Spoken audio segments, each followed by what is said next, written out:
Hi అండి, అందరికీ నమస్కారం. కడిమి లీలా ఛానల్కి వెల్కమ్ అండి. కడిమి లీలా ఛానల్ని సబ్స్క్రైబ్ చేసుకోండి.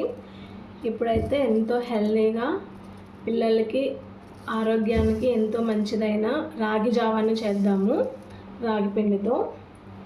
ఇప్పుడైతే ఫస్ట్ పొయ్యి వెలిగించుకొని గిన్నె పెట్టేసుకొని పాలను వేడి చేసుకుందాము.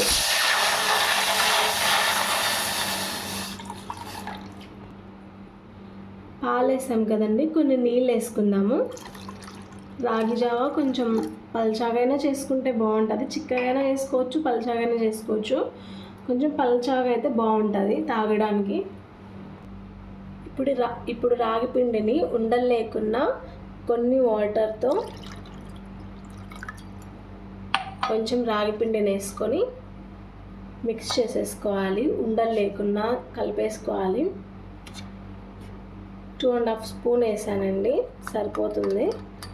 ఈ విధంగా ఉండలు లేకుండా కలిపేసుకుంటే మనం పొయ్యి మీద పెట్టుకున్నాం కదండి పాలు, వాటిలో మిక్స్ చేసేసుకోవాలి. పాలు మరిగిన తర్వాత ఇప్పుడు ఉండలు లేకుండా కలుపుకుంటే ఈజీగా ఉంటుంది బాయిల్ అవ్వడానికి.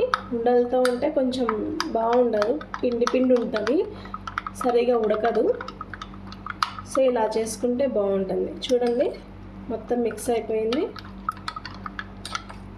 దీన్ని పాలల్లో వేసుకుంటే ఈజీ అయిపోతుంది ప్రాసెస్, చాలా ఈజీగా తొందరగా 5 మినిట్స్లో అయిపోతుంది.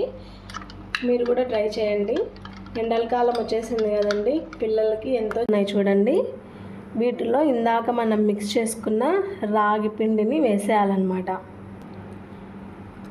ఇలా మిక్స్ చేసి పెట్టుకున్నాం కదండి, దీన్ని ఇందులోకి వేసేసుకోవాలి.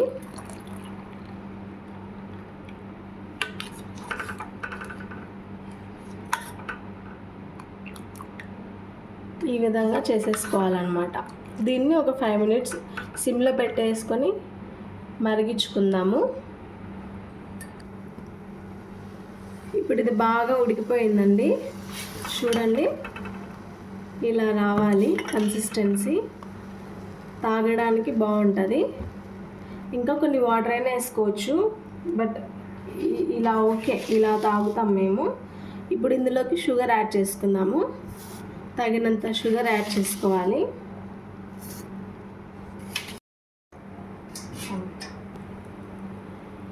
బాగా మసులుతుంది కదండి, ఇప్పుడు ఆఫ్ చేసేసుకోవచ్చు. ఇలా ఉండాలి కన్సిస్టెన్సీ. ఎండల కాలం రాగి జావా పొద్దున సాయంత్రం తాగితే చాలా చలవ చేస్తుందండి, పిల్లలకు కానీ పెద్దలకు కానీ. మీరు కూడా ఒకసారి ట్రై చేయండి. ట్రై చేసి కామెంట్ పెట్టండి. Thank you for watching this video.